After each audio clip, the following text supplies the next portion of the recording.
Hey explorers, today we're in Wabash, Indiana. It's a small city in northeastern Indiana, and it has a particular claim to fame that you would think would belong to a much larger city. Can you guess what it is? Stay tuned and we'll tell you. Hi, I'm Rodney. And I'm Jade. And this is our Explorations List.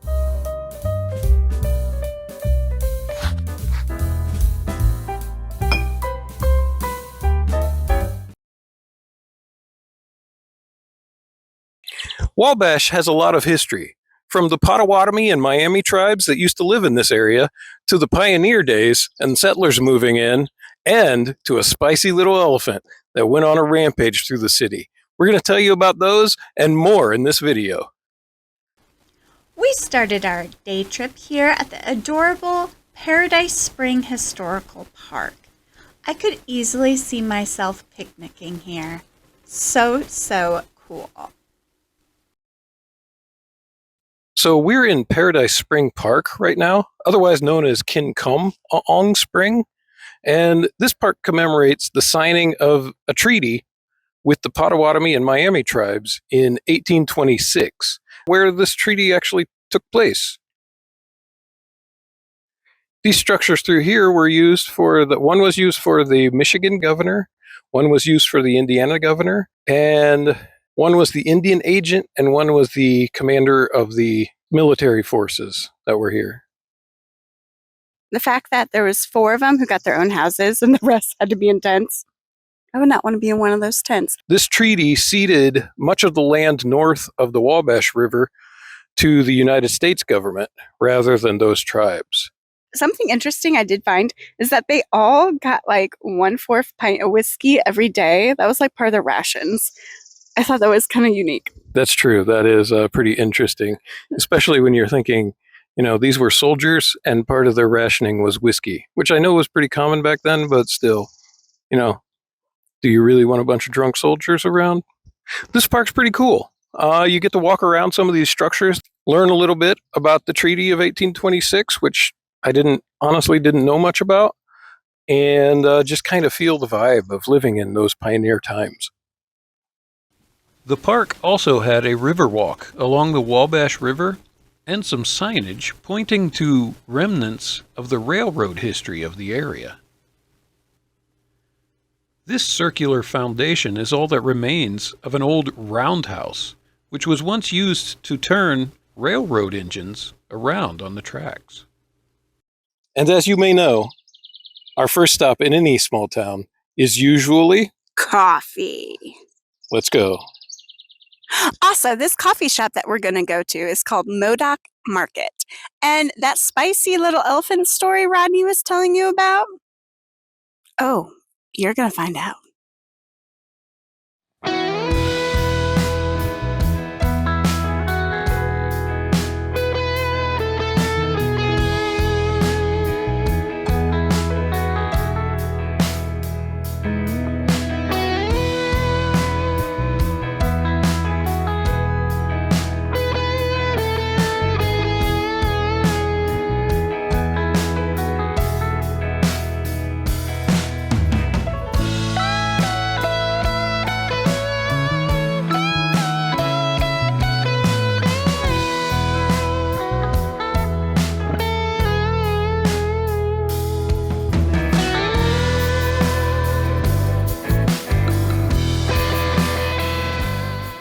Hello, explorers.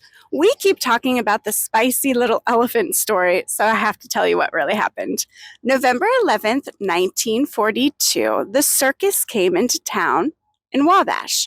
Wabash was the last stop, so of course something has to happen on the last stop. While they were all setting up, some dogs got out and kind of spooked the other elephants. There was Empress, Judy, and Modoc. Now, Modoc, being the most brave or the most scared, who knows, decided to go on a little self-guided tour of Wabash, Indiana. Modoc did end up at the drugstore where she ate quite a bit of peanuts and really enjoyed herself.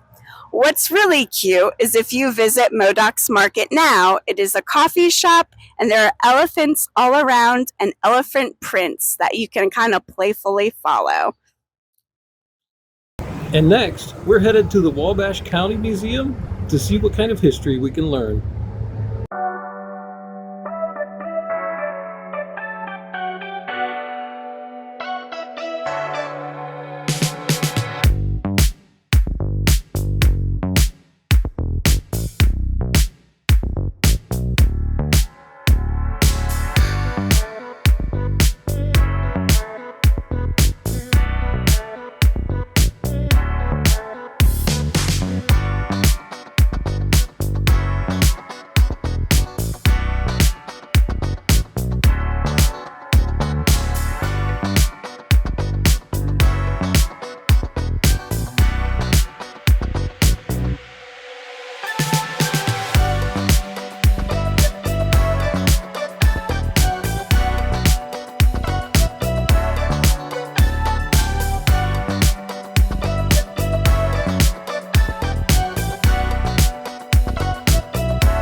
This museum's really cool. And Jade and I are having a good time here. We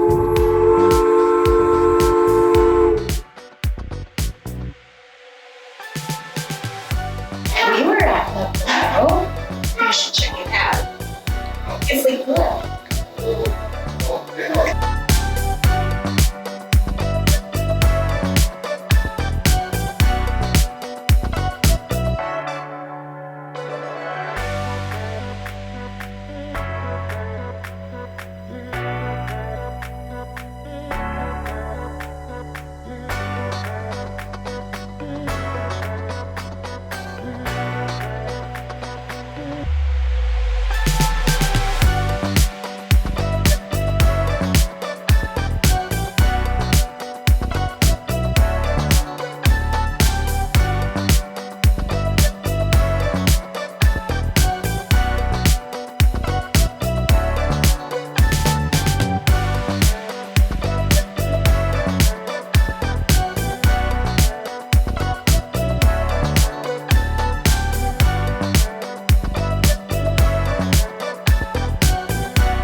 So we just had a great time at the Wabash County Museum. Oh my gosh, y'all. That's a really cool museum. Like, it starts with like prehistory and just works its way up to present day. It's amazing. There's really, it's a two-story museum, and there's really a lot in there. So we spent probably a good couple hours, few hours. Yeah, in I there. was going to say probably 2 hours in there. Yeah. And next, we're headed to Charley Creek Gardens. Woo!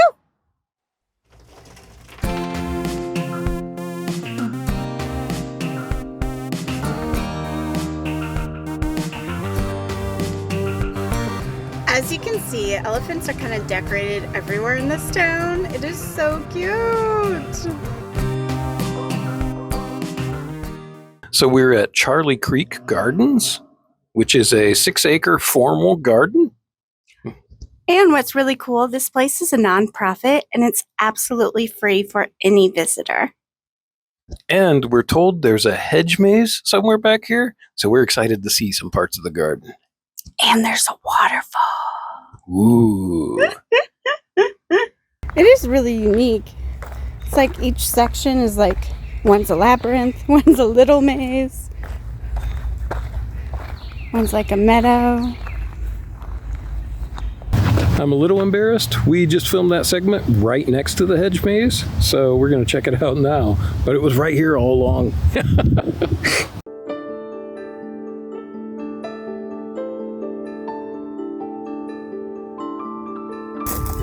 I think we just solved the hedge maze.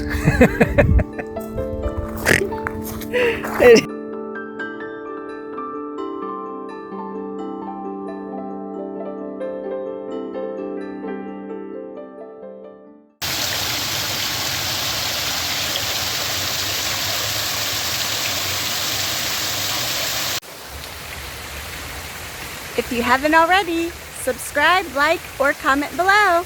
It really helps us in our adventures. Do it.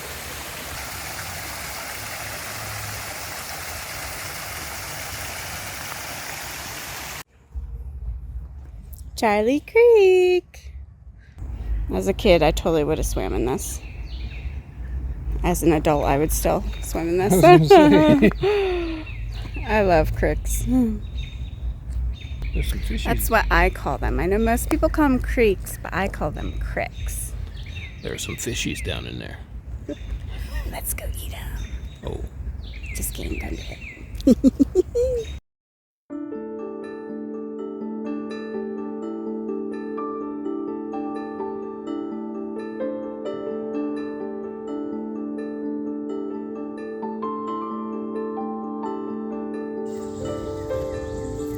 This is the Garfield Wildflower Meadow. We're gonna go explore it.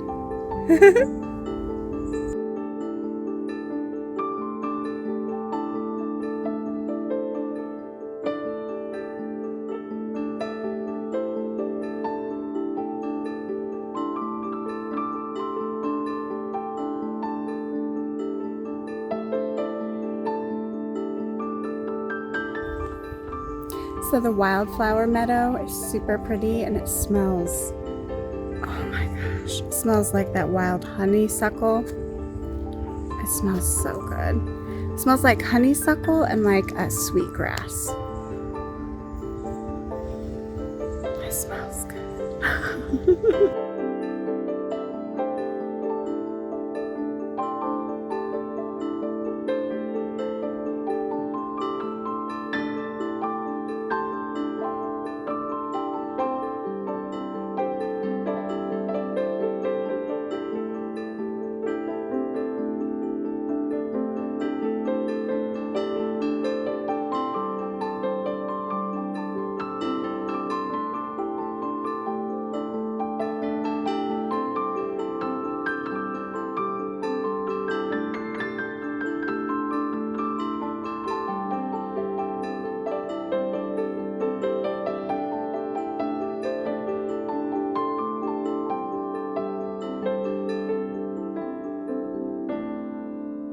So we're at the Honeywell Center, which is an arts and cultural venue here in the heart of Wabash.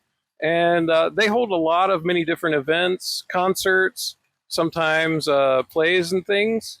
So we're not actually going to anything at the Honeywell Center today, but it is a very important part of Wabash, so we wanted to make sure we mention it. And this is where Rodney surprised me with my Valentine's Day surprise. We got to eat French food and like courses. It was so cool. yeah, there's a small restaurant in there, and they had a special French dinner for Valentine's Day. So we enjoyed that. It was awesome. And the restaurant here is called Eugenia's. Delicious. Mwah! Chef's kiss.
Mine was limoncello, prosecco, soda water, some other stuff.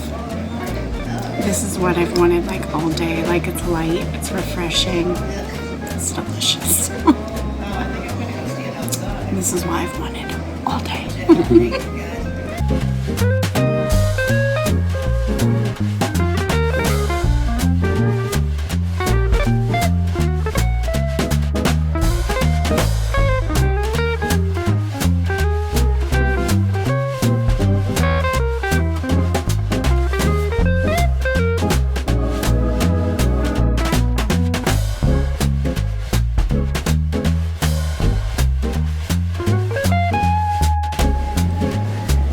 Mine's delicious.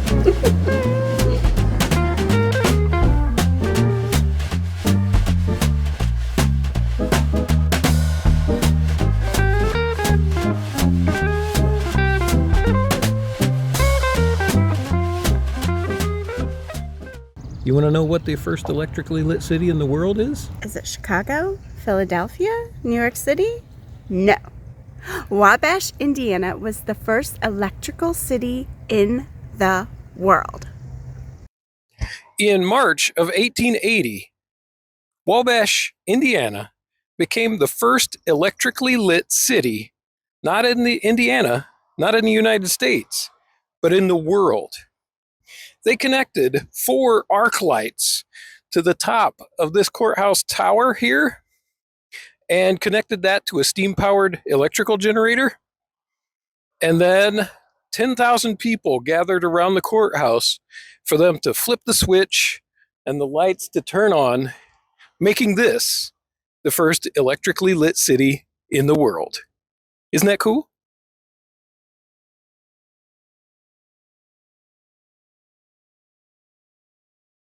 Who has 2 thumbs and is in Wabash, Indiana? This guy.